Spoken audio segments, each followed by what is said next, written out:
We're live. Let's get right into it. Here we go, baby. There's only been one Blade. There's only ever going to be one Blade. Welcome back, everyone. It's Charlie. We just saw Avengers Doomsday Chair Watch. The chairs have come and gone, but with good news also comes bad news, and it sounds like Marvel has finally officially canceled the Blade movie. There was a question as to whether or not it might wind up surviving all the cancellations that have been happening the last couple of years. Marvel seems like it's trying to race to the finish here with the multiverse saga, Avengers Doomsday, Avengers Secret Wars, so they can get to this soft reboot point heading into Marvel Phase 7 in the X-Men, the mutant era of the MCU as fast as possible. But if you remember, they first announced the Blade movie at Comic-Con 2019. It's been that long. It seems like it's been an eon since they announced it. Why has it been so hard for them to make that movie? Why do they keep ice skating uphill? Everybody looking at you, Marvel, asking why is it so hard to make a movie about a dude killing vampires? We've got Wesley Snipes on the phone. He's got some thoughts about you trying to make a Blade movie without him. Because also, while this has been going on, lately, Ryan Reynolds, since he was developing and then released Deadpool and Wolverine, has been trying to get Marvel to make a Logan-style send-off movie for Wesley Snipes' version of Blade. Like, let him have another movie or put him in another movie, give him a Logan-style send-off for the character that he never got back in the day. So the chairs giveth and the chairs taketh away. You can kind of see the way that Marvel likes to release big news. Like, here's something really cool to distract you, all this Avengers Doomsday announcements about actors that are coming back. Whole bunch of classic X-Men characters coming back, even Channing Tatum's Gambit character coming back from Deadpool and Wolverine. The X-Men that Ryan Reynolds basically willed into existence. Kevin Feige was not planning on doing anything with Channing Tatum's Gambit before he saw Deadpool and Wolverine. It was on the set of that movie that he got super excited about doing more with the character. So now there's a really good chance that he's also doing the same thing with Wesley Snipes' Blade.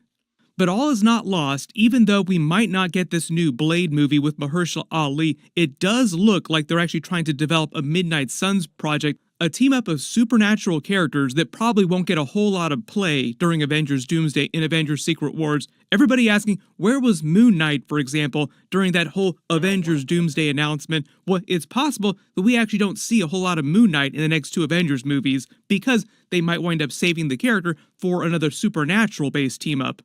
Hoy te toca perder. Kevin Feige said that they were also planning different types of team-ups because there's so many big teams in the comics for all the characters that were really cool, but they didn't necessarily have room for in a lot of these traditional big Avengers crossover movies.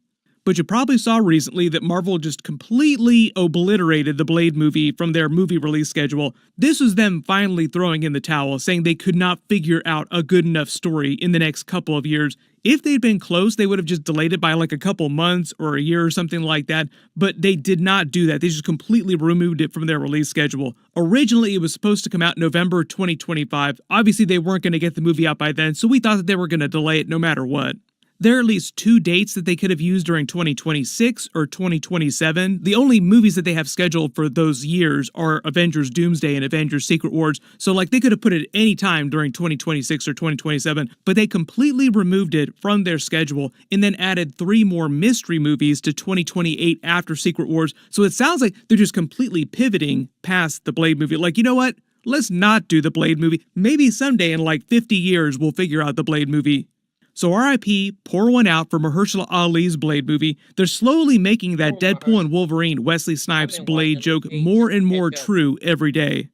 As funny as that was, there was a Sticky Fingers version of Blade on TV, so technically there has been another Blade, but I think the idea with this Deadpool and Wolverine joke is they're pretending like that never existed, like Wesley Snipes and Ryan Reynolds are saying, there is no Blade TV series, we don't know what you're talking about.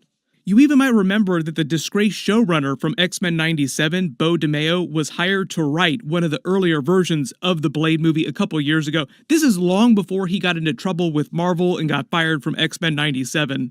He says he wrote 3 drafts and a dozen outlines in 3 months, but his favorite that he wrote was a raid-style treatment where Blade finds himself defending a rundown tenement of humans from Varney's vamp hordes until daylight. The Varney character is a villain vampire from the Doctor Strange comics, so like it's a big Marvel crossover character. He says the entire movie takes place over a single night, and he learns from one of the tenants, Jericho Drum, also a Marvel character, that Varney's attacking them because there's a female tenant also living there who Blade kind of fancies, as he calls it, like she becomes a love interest in the movie, has been magically impregnated with Lilith by the other tenants who are secretly Darkhold cultists. More Darkhold talk, where we got into that during Doctor Strange Multiverse of Madness during WandaVision. The Darkhold. You're familiar with the Darkhold? So he says, think of the movie as 30 Days of Night meets Rosemary's Baby. The baby is Lilith. Then he says, in the end, Blade is forced to decide what to do with her, the woman, in the baby Lilith in the final act to keep the Mother of Evil out of Varney's hands as the first vampire arrives to kidnap her.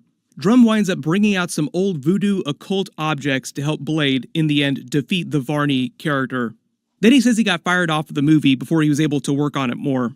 It sounds like at the end of that movie, Blade is deciding what to do with the love interest. He never names who they actually would have been, like just a generic love interest, but she's still pregnant with Lilith. It sounds like he's implying that the ending would have had him not killing the baby still in her womb. Both the mother and the baby Lilith survive to the sequel movies. Sort of like a Grogu Mandalorian situation, with Blade becoming like the Mandalorian, having to deal with this kid who is technically Lilith, wondering whether or not she ever will turn evil because she is technically Lilith. It'd be kind of like the Mandalorian if he was more worried about Grogu turning to the Sith. Generally sounds like a pretty solid pitch for at least that first Blade movie, depending on where they want to take things in the future. Obviously, they're not making that movie now. They fired Beau DeMayo a long time ago, so they've moved on to like a completely separate plot for the film.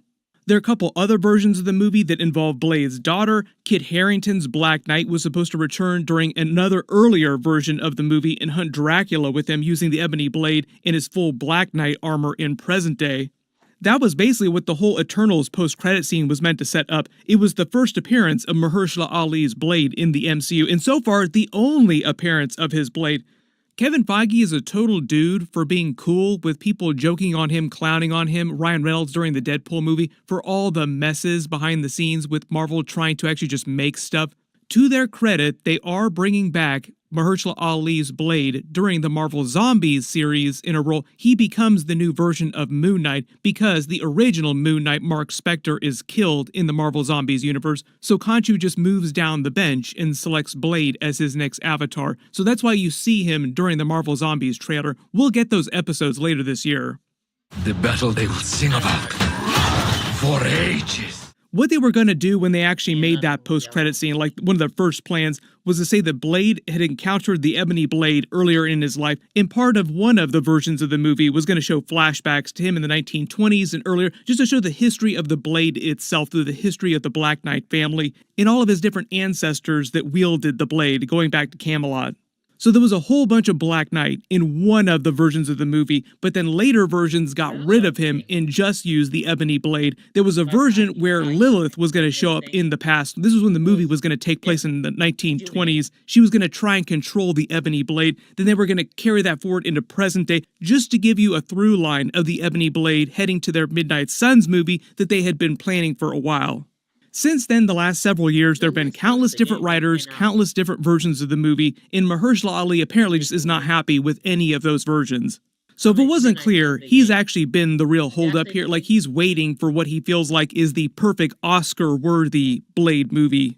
Normally, you wouldn't think it's that hard to make a movie about a dude killing vampires, but he wants like the Oscar-worthy S+ tier version that's better than the Wesley Snipes Blade movies, and that's the thing that's really hard to do, because those first two Blade movies are top tier. It is going to be really hard to do better than those first two movies. And I think that's been Marvel's other big holdup, is that they don't want to make a Blade movie that feels like it's way, way weaker than Wesley Snipes' Blade. Like, he's right there, he's sitting, waiting to do another Blade movie, and we didn't bring him back. Originally, Mahershala Ali's Blade movie was supposed to set up a Midnight Suns movie with a bunch of their supernatural characters teaming up against Lilith. And because they're fast-tracking that now, whereas they weren't before, they might actually just be pivoting to that. Like, we'll bring Blade back during that Midnight Suns movie with all the other big supernatural characters, like Moon Knight, Werewolf by Night, Ghost Rider, all the characters that you wouldn't expect to be on a traditional Avengers team, getting their own Avengers-style movie. Previously, Lilith was supposed to be the MCU villain in that movie. She was actually the first villain that the Midnight Suns faced in the comics when they teamed up too, so it makes sense that they would go to her first. They were going to introduce her to the MCU in one of the earlier versions of Mahershala Ali's Blade movie, played by Mia Goth, and she's actually still signed to play Lilith, so she still could continue to do that in Midnight Suns. You might remember that MCU Agatha Harkness actually interviewed her for another movie that she was doing, how prophetic it would be if they both come back in a Midnight Suns movie. I was not expecting to see you here. He figured that Marvel didn't really care about his Blade movies or bringing him back at all, which makes it sound like he had not secretly been talking to Marvel about coming back in Mahershala Ali's Blade movie, like Marvel was not even considering bringing him back in that. Ryan Reynolds calls Wesley Snipes the godfather of both the Fox Marvel universe and the MCU because in his post here he says neither one of those would exist if that first Blade movie had not blown up as big as it did in the 90s, and he is correct in that. That was the movie that made studio executives at different places feel like they could actually create a cinematic universe of movies. Everybody let me know in the comments though, what do you want them to do with the Blade character just in general, either Mahershala Ali or Wesley Snipes' version of Blade, any version of Blade, if they don't wind up making this new Mahershala Ali movie. Personally, I would be totally fine if we never see another Blade movie as long as they just bring the character back in really good movies, like Midnight Suns sounds like a really solid idea if they can come up with a good script. I would not be surprised if a couple years go by and they suddenly announce that Wesley Snipes and Ryan Reynolds join a Blade project as executive producers and it winds up being this Blade Legacy project. Whatever they wind up doing with the character, of course I will do videos for it when we get. That could be cool. Thank y'all for watching. I'm gonna see you on the next video. I'm gonna work on my audio.